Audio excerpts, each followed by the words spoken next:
अस्सलाम वालेकुम स्टूडेंट्स। आज हम पढ़ने जा रहे हैं differences between mass and wait.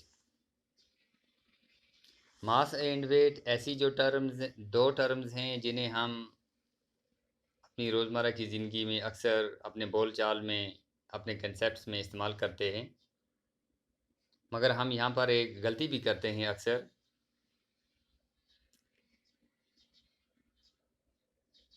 हम में से बहुत सारों का ये मानना होता है कि मास और वेट ये एक ही चीज़ के दो नाम हैं, ये एक ही कंसेप्ट है। दरअसल ये दो मुख्तलिफ टर्म्स हैं, इनमें बहुत सारे डिफरेंसेस हैं।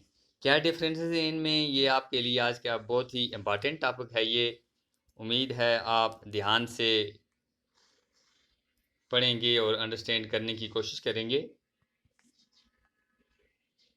तो पहला डिफरेंस है मास एंड वेट का, कि mass is the quantity of matter contained in a body. Mass कहते हैं किसी भी बॉडी के, किसी भी जिस्म या किसी भी ऑब्जेक्ट के अंदर जितना मैटर होगा। ये केमिस्ट्री में आपने पढ़ा था कि हर ऑब्जेक्ट जो है मैटर का बना होता है। हर ऑब्जेक्ट, कोई छोटी चीज़ हो बड़ी चीज़ हो, हर एक के अंदर मैटर होता है। फ़र्क क्या है, किसी ऑब्जेक्ट में मैटर ज़्यादा होता है, किसी में मैटर कम होता है। जिस ऑब्जेक्ट में मैटर ज़्यादा होगा इसका मास ज़्यादा है, जिसमें मैटर कम होगा उसका मास कम होता है। जैसे हम देखते हैं, हम एक एग्जांपल लेते हैं, हम कंपेयर करते हैं एक एलिफेंट और एक रैबिट को। कुछ बात आप सब जानते हो कि एलिफेंट का मास ज़्यादा है रैबिट के मास से। वजह क्या है कि एलिफेंट के अंदर मैटर ज़्यादा है, रैबिट के अंदर मैटर कम है। तो मास की डिफिनीशन होगी कि mass is the quantity of matter contained in a body. Weight, तो वेट किसे कहते हैं? Weight is the force with which the earth attracts an object towards it. आप सब ने पढ़ा है कि ज़मीन के अंदर क़ुव्वत कशिश है। ज़मीन हर चीज़ को अपनी तरफ, यानी नीचे की तरफ, अपने सेंटर की तरफ खींचती है। इस फोर्स को कहते हैं ग्रेविटेशनल फोर्स। अब ज़मीन मुख्तलिफ ऑब्जेक्ट्स पर मुख्तलिफ मकदार में ग्रेविटेशनल फोर्स एग्जर्ट करती है। किस ऑब्जेक्ट पर कितना ये ग्रेविटेशनल फोर्स एग्जर्ट करेगी, ज़मीन की इस एग्जर्ट की जाने वाली ग्रेविटेशनल फोर्स को कहते हैं weight. It means weight is the force with which an object is attracted towards the earth। ये मास और वेट का बुनियादी फ़र्क है। दूसरा फ़र्क है इनमें, the SI unit of mass is kg whereas the SI unit of weight is newton. Mass का SI यूनिट kg होता है, यानी मास को हम मुख्तलिफ यूनिट्स में मेजर करते हैं, मगर SI यूनिट जो है kg है, किलोग्राम। जैसे हम बाज़ार से मुख्तलिफ सब्सटेंसेज हम तोल के लाते हैं, हम दुकानदार को कहते हैं 4 किलो ये चीज़ दे दो, 1 किलो आटा दे दो, 2 किलो चीनी दे दो। तो उस वक्त इन सब्सटेंसेज की जो क्वांटिटी वो मेजर करता है तराजू पर, दैट इज़ मास। वज़न नहीं मालूम करता उस वक्त उनका, वो मास मालूम करता है, कमियत। और जब हम किसी ऑब्जेक्ट का वेट मालूम करते हैं, वेट जब मेजर करते हैं, तो उसका SI यूनिट है न्यूटन।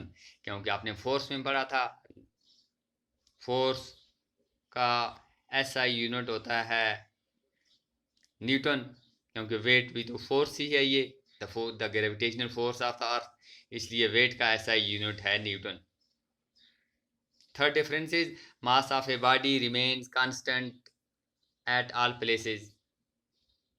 किसी भी ऑब्जेक्ट का मास जो है ये हर जगह पर यकसान रहता है। जैसे ये एलिफेंट और रैबिट की हमने अभी एग्जांपल ली थी। इस एलिफेंट का अगर मास है 200 kg ज़मीन पर, किसी भी जगह पर इसको हम ले जाएं, इसका मास इतना ही रहेगा, क्योंकि इसका मैटर तो चेंज होगा नहीं। अगर इसको हम इसी एलिफेंट को चांद पर ले जाएं, वहाँ भी इसका मास इतना ही रहेगा जितना यहाँ पर है, क्योंकि इसका मैटर तो चांद पर ले जाने से काम नहीं होगा। जबकि वेट जो है, weight of a body varies from place to place, weight जो है ये मुख्तलिफ जगहों पर मुख्तलिफ होता है, क्योंकि मुख्तलिफ जगहों पर एक्सेलरेशन ड्यू टू ग्रेविटी या ग्रेविटेशनल फोर्स जो है ये मुख्तलिफ होती है। जैसे ज़मीन की ग्रेविटेशनल फोर्स के मुकाबले में चांद की ग्रेविटेशनल फोर्स बहुत कम होती है, सिर्फ छठा हिस्सा। अगर ज़मीन पर की जो ग्रेविटेशनल फोर्स है, ज़मीन पर जो ग्रेविटेशनल फोर्स की वजह से एक्सेलरेशन होती है, तो हम कहते हैं एक्सेलरेशन ड्यू टू ग्रेविटी। ज़मीन पर एक्सेलरेशन ड्यू टू ग्रेविटी, जिसको हम स्मॉल जी से डिनोट करते हैं, ज़मीन पर इस स्मॉल जी की वैल्यू होती है 9.8 मीटर्स पर सेकंड स्क्वायर, जबकि चांद पर इसकी वैल्यू होती है सिर्फ 1.6 मीटर्स पर सेकंड स्क्वायर। कितना फ़र्क है, 9.8 और 1.6, छठा हिस्सा सिर्फ। और चांद पर एक्सेलरेशन ड्यू टू ग्रेविटी या ग्रेविटेशनल फोर्स ज़मीन के मुकाबले में कम होने की वजह से चांद पर वेट जो है वो कम हो जाता है। ये इनमें दूसरा इम्पॉर्टेंट पॉइंट ऑफ डिफरेंस है, that is mass of a body remains constant at all places, whereas weight of a body varies from place to place. Next, mass is a scalar quantity. Mass scalar quantity है। Scalar quantity आपने पढ़ा था कि those quantities which have only magnitude but no direction. Mass का सिर्फ हमें magnitude ही मालूम हो सकता है, इसका मास 4 kg है, 5 kg है, 0.2 kg है, मगर इसकी कोई फिक्स्ड डायरेक्शन नहीं होती है। इसलिए मास को हम कहेंगे कि mass is a scalar quantity, whereas weight is a vector quantity because weight has a fixed direction, because the earth attracts each and every object downwards towards the center of the earth. We can say that weight has a fixed direction, that is downward direction. Weight is a vector quantity because it has magnitude as well as direction. Next, mass of a body can not be zero. किसी भी body का mass zero नहीं होता है, क्योंकि अगर वो body है, अगर वो मैटर है, तो उसमें मास तो होगा ही। जब तक किसी बॉडी में मास ना हो वो बॉडी होगी ही नहीं, फिर तो वो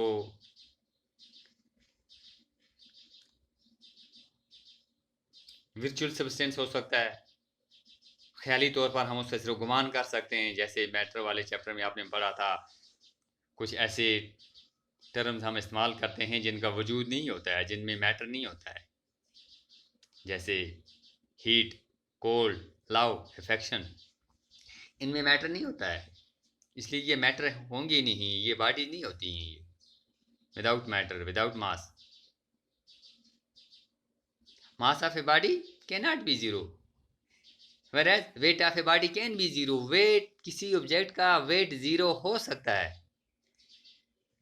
अगर किसी बॉडी का मास कुछ ना कुछ है, चाहे 10 kg है, 20 kg है, उसका वेट जीरो भी हो सकता है। कब? When there is no gravitational force, जब उस पर कोई ग्रेविटेशनल फोर्स नहीं लगेगी। एज इन स्पेस, जैसे स्पेस में कोई ग्रेविटेशनल फोर्स नहीं होती है। जब ग्रेविटेशनल फोर्स ही नहीं होगी तो weight will be equal to zero, क्योंकि वेट मालूम करने के लिए हमारा जो फार्मूला होता है, वेट मालूम करने के लिए हम फार्मूला इस्तेमाल करते हैं mass into acceleration due to gravity. Mass into gravity, mass into acceleration due to gravity, ये फार्मूला है वेट मालूम करने का। मास तो है यहाँ पर, अगर acceleration due to gravity zero है, कोई ग्रेविटेशनल फोर्स नहीं एक्ट कर रही है। तो अगर मास 10 kg है, 10 multiplied by 0 will be equal to 0, therefore weight will be 0। उम्मीद है आपको ये बेसिक कंसेप्ट आपके क्लियर हुए होंगे। और ज़्यादा जानकारी के लिए आप ये रिपीट कर सकते हो इस वीडियो को, 2 बार देखो 3 बार देखो, तो भी अगर आपको कोई कंसेप्ट अगर नहीं हो रहा है क्लियर, आप मुझे फ़ोन करके पूछ सकते हो। तो आज की इस क्लास में इतना ही, बाकी वस्सलाम।